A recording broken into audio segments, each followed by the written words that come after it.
Welcome back, everybody. This Week in America and the Blue Funk Broadcasting Radio Network, website thisweekinamerica.us. Back with us on the program to talk more about Star Trek Into Darkness. Stephen Schochet, he's the author of the book Hollywood Stories, Short Entertaining Anecdotes About the Stars and Legends of the Movies. He's been called the best storyteller about Hollywood we have ever heard. He's a professional tour guide in Hollywood as well as author.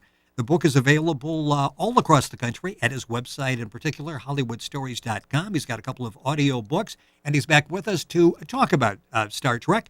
Steve, welcome back to the program. Thanks for having me, Rick. We've talked before about Gene Roddenberry. Let's go back, and we talked in the concept of the show, the problems he went through about 50 years ago in getting this going. You talk about his unique way that he was able to protect his financial interest in Star Trek. Talk about that, because a lot of people in the early stages, especially around this time, they were very creative, but really when it came to taking care of the finances, it really was lagging. Yeah, it's funny because here he was creating this world where money would no longer be used, and he was definitely making anti-capitalist statements all the time. But he also realized that if he stuck to his guns and Star Trek's going to lose all this money every episode, that he, as producer, would not be able to make any money. So what he did was write lyrics to the Star Trek song, written by, or theme song, opening theme, written by Alexander Courage. And that way, every time that opening theme was played, he'd get half the royalties. And it was something that Alexander Courage was furious about, but decided to never sue about.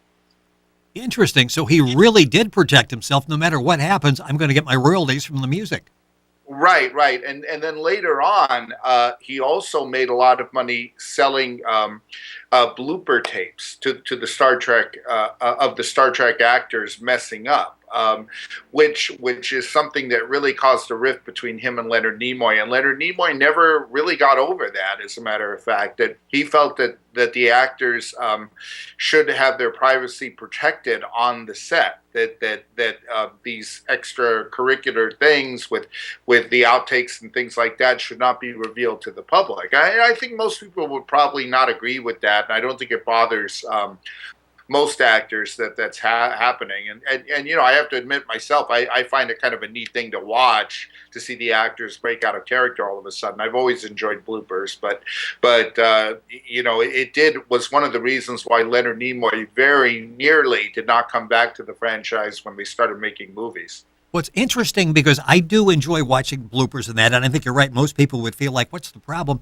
In fact, as you talk to a number of actors who were put in that position, they enjoy seeing it. It humanizes them. They enjoy it. So, yeah. Steve Schochet, our guest on the program. The book is Hollywood Stories, Short Entertaining Anecdotes About the Stars and Legends of the Movies. The book is available all across the country. HollywoodStories.com is Stephen's website.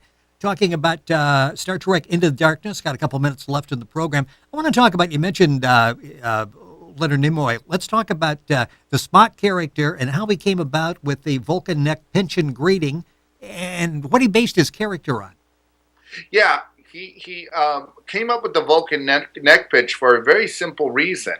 He didn't want to get into fight scenes. I mean, he didn't want to throw punches. He wanted to protect himself.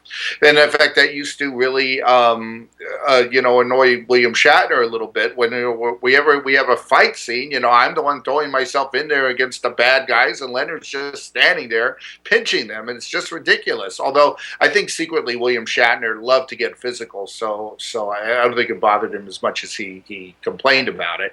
And the greeting was just something to stylize the Vulcans away from humans, and it came from it was actually an ancient Talmudic greeting of Hebrew priests that Leonard Nimoy based that on. And as far as the character went, the main inspiration was George Burns, because George Burns always kept the same expression whenever he was listening to Gracie Allen. So early on, Leonard Nimoy decided he was going to do that sort of thing after when listening to Dr. McCoy without the cigar. But the real interesting thing was that Leonard Nimoy was a stage actor, and so he was sort of very emotional in the first pilot, and the director told him, tone it down. You're supposed to be detached and a scientist. And Leonard Nimoy was afraid to do that because the actor who played the captain Jeffrey Hunter was so low key that he thought without emotion from either actor, the scenes would die. But Jeffrey Hunter, as we all know, was replaced by William Shatner. And William Shatner came in and he was fired up, played Henry V on stage, Captain Kirk partially based on Hamlet. And alongside William Shatner, with all his energy, Leonard Nimoy felt that he could bring the character down. And he credited William Shatner's performance with helping him as an actor discover the Mr. Spock we all know. Stephen Schochet, our guest on This Week in America. The book is Hollywood Stories, short, entertaining anecdotes about the stars and legends of the movies. A lot of great names in Hollywood in there, including Walt Disney, one of my favorite sections of the movie.